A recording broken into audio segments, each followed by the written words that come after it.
അതിവേഗ ആക്രമണങ്ങൾക്കായി വ്യോമസേനയുടെ റാഫേൽ പോർ വിമാനങ്ങളും തയ്യാറായിരിക്കുകയാണ്. റാഫേൽ പോർ വിമാനങ്ങളിൽ നിന്നും സ്കാൽപ്, മിറ്റിയോർ, ഹാർമൺ മിസൈലുകൾ ലക്ഷ്യസ്ഥാനത്തേക്ക് തൊടുക്കാനാകും. പടിഞ്ഞാറൻ മേഖലയിലെ എയർ ബേസുകളിലെ ഓപ്പറേഷൻ റെഡിനെസ് പ്ലാറ്റ്ഫോമുകളുടെ എണ്ണവും വ്യോമസേന വർദ്ധിപ്പിച്ചിട്ടുണ്ട്.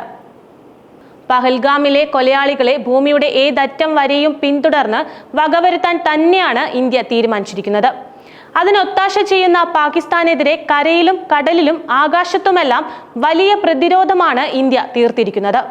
സർക്കാരിന്റെ നിർദ്ദേശം അതിനായാണ് അവർ കാത്തു നിൽക്കുന്നതും.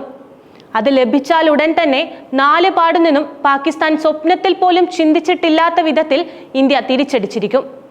ലോകരാജ്യങ്ങൾ മുഴുവൻ ഓടി നടന്ന് സഹായം ആവശ്യപ്പെടുന്ന പാകിസ്ഥാന് പിടിച്ചു നിൽക്കാൻ പറ്റില്ലെന്നത് തീർച്ചയുള്ള കാര്യമാണ്. ഇന്ത്യൻ വ്യോമസേനാ മേധാവി എയർ മാർഷൽ AP സിംഗും നാവികസേനാ മേധാവി അഡ്മിറൽ ദിനേശ് K ത്രിപാഠിയും കഴിഞ്ഞ ദിവസം പ്രധാനമന്ത്രി നരേന്ദ്രമോദിയുമായി പ്രത്യേക കൂടിക്കാഴ്ചകൾ നടത്തിയിരുന്നു. ഈ കൂടിക്കാഴ്ചകളിലാണ് പാകിസ്ഥാനെതിരായ സൈനിക നടപടികൾക്ക് സേനാ വിഭാഗങ്ങൾ സജ്ജമാണെന്ന് പ്രധാനമന്ത്രി ധരിപ്പിച്ചത്. അതിവേഗ ആക്രമണങ്ങൾക്കായി വ്യോമസേനയുടെ റാഫേൽ പോർ വിമാനങ്ങളും തയ്യാറായിരിക്കുകയാണ്. റാഫേൽ പോർ വിമാനങ്ങളിൽ നിന്നും സ്കാൽപ്, മിറ്റിയോർ, ഹാർമൺ മിസൈലുകൾ ലക്ഷ്യസ്ഥാനത്തിലേക്ക് തൊടുക്കാനാകുന്നതാണ്. പടിഞ്ഞാറൻ മേഖലയിലെ എയർബേസുകളിലെ ഓപ്പറേഷൻ റെഡിനെസ് പ്ലാറ്റ്ഫോമുകളുടെ എണ്ണവും വ്യോമസേന വർദ്ധിപ്പിച്ചു കഴിഞ്ഞു. നാവികസേനയും തിരിച്ചടിക്ക് സജ്ജമായി അറേബ്യൻ കടലിൽ യുദ്ധവിമാനങ്ങൾ വിന്യസിച്ചിട്ടുമുണ്ട്. ഇതിനോടകം ജമ്മു കാശ്മീരിലെ പൂഞ്ചിയിലെ ഭീകരരുടെ ഒളിത്താവളം സുരക്ഷാ സേന തകർത്ത് തരിപ്പണമാക്കി കഴിഞ്ഞിട്ടുണ്ട്. പരിശോധനയിൽ അവിടെ നിന്ന് സ്ഫോടക വസ്തുക്കൾ അടക്കം പിടിച്ചെടുക്കുകയും ചെയ്തിട്ടുണ്ട്. 5 IED, 2 റേഡിയോ സെറ്റുകൾ, ബൈനോക്കുലറുകൾ, വസ്ത്രങ്ങൾ തുടങ്ങിയവയാണ് സുരക്ഷാ സേന കണ്ടെടുത്തത്. പൂഞ്ചിലെ സുരാൻകോട്ടിൽ കരസേനാ ഉദ്യോഗസ്ഥരും ജമ്മു കാശ്മീർ പോലീസും സംയുക്തമായി നടത്തിയ നടപടിയിലാണ് ഭീകരരുടെ ഒളിസങ്കേതം തകർത്തത്. തുടർച്ചയായ 11ാം ദിനവും ജമ്മു കാശ്മീരിൽ നിയന്ത്രണ രേഖയിൽ പ്രകോപനമില്ലാതെ വെടിവയ്പ് നടത്തുകയാണ് പാകിസ്ഥാൻ. ഇതിനിടെ പാകിസ്ഥാൻ മറ്റൊരു മിസൈൽ പരീക്ഷണം നടത്തിയിരുന്നു. 120 കിലോമീറ്റർ വരെ ലക്ഷ്യങ്ങൾ ഭേദിക്കാൻ കഴിയുന്ന ഫത്ത സീരീസ് ഉപരിതല മിസൈൽ അധികൃതർ പരീക്ഷിച്ചതായാണ് പാകിസ്ഥാന്റെ ഇന്റർ സർവീസ് പബ്ലിക് റിലേഷൻസ് അറിയിക്കുന്നത്. അഭ്യാസത്തിന്റെ ഭാഗമായാണ് പരീക്ഷണത്തിന്റെ വിക്ഷേപണം നടത്തിയതെന്നാണ് അധികൃതർ ചൂണ്ടിക്കാട്ടിയതായി ഡോൺ റിപ്പോർട്ട് ചെയ്തത്.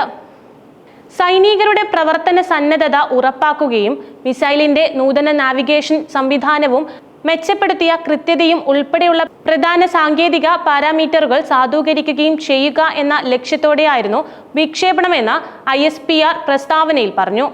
പാകിസ്ഥാൻ സൈന്യത്തിലെ മുതിർന്ന ഉദ്യോഗസ്ഥർ, പാകിസ്ഥാന്റെ തന്ത്രപരമായ സംഘടനകളിലെ ശാസ്ത്രജ്ഞർ, എഞ്ചിനീയർമാർ എന്നിവരാണ് വിക്ഷേപണം നടത്തിയത് എന്നാണ് വിവരം.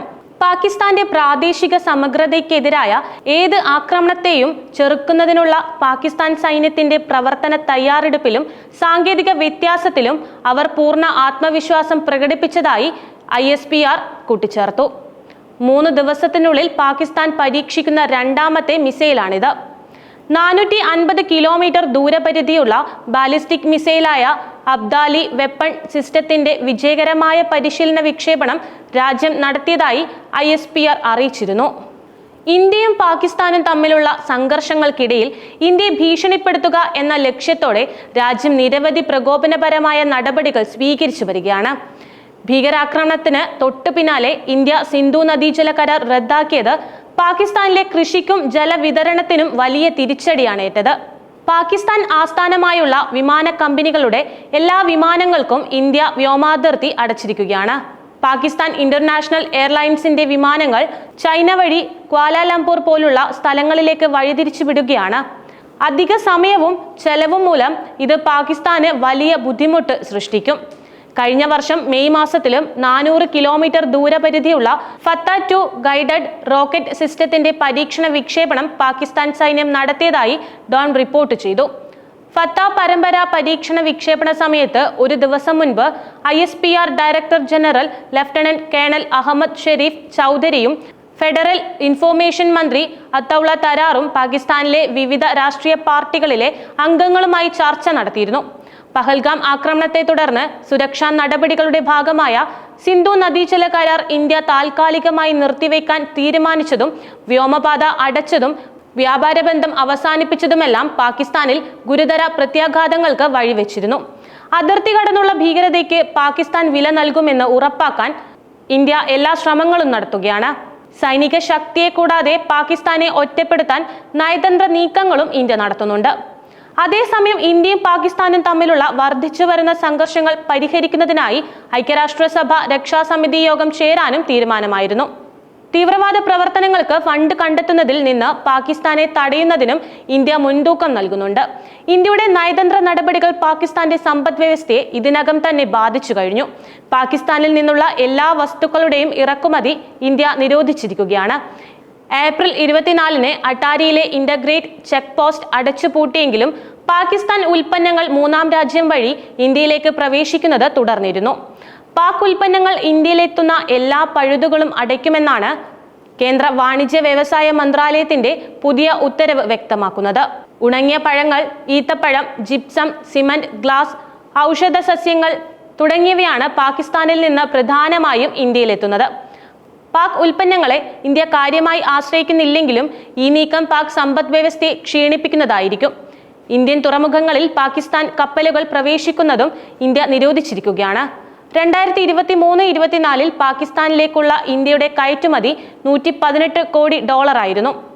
ഇറക്കുമതി $28.8 ലക്ഷം. ഇറക്കുമതി നിരോധിച്ചതിനേക്കാൾ ഇന്ത്യയിൽ നിന്നുള്ള കയറ്റുമതി നിർത്തിവെച്ചത് പാക് വ്യവസായങ്ങൾക്ക് കനത്ത ആഘാതമാണ് ഉണ്ടാക്കുക. ഇന്ത്യൻ ഇറക്കുമതിയെ പ്രത്യേകിച്ച് ജൈവരാസവസ്തുക്കൾ, ഔഷധ ഉൽപ്പന്നങ്ങൾ എന്നിവയെ വളരെയധികം ആശ്രയിക്കുന്ന നിരവധി പാകിസ്ഥാൻ വ്യവസായങ്ങളുണ്ട്. പഞ്ചസാര, മിഠായി മേഖല, പ്ലാസ്റ്റിക്, ഓട്ടോ ഘടകങ്ങൾ തുടങ്ങിയവയും പാകിസ്ഥാൻ ഇന്ത്യയെ വളരെയധികം ആശ്രയിക്കുന്നുണ്ട്. ഭക്ഷ്യവസ്തുക്കളുടെ വിലക്കയറ്റവും ക്ഷാമവും ഇതിനകം തന്നെ നേരിടുന്ന പാകിസ്ഥാന്റെ സമ്പദ് വ്യവസ്ഥയ്ക്ക് കനത്ത പ്രഹരമേൽപ്പിക്കാനുള്ള സാധ്യതകളാണ് ഇന്ത്യ തേടുന്നത്. ദുബായ് പോലുള്ള മൂന്നാം കക്ഷി റൂട്ടുകളിലൂടെ പാകിസ്ഥാനിലേക്ക് ഇന്ത്യൻ വസ്തുക്കൾ കയറ്റുമതി ചെയ്യുന്നില്ലെന്ന് ഉറപ്പാക്കാനും ഇന്ത്യ ശ്രദ്ധ പുലർത്തുന്നുണ്ട്.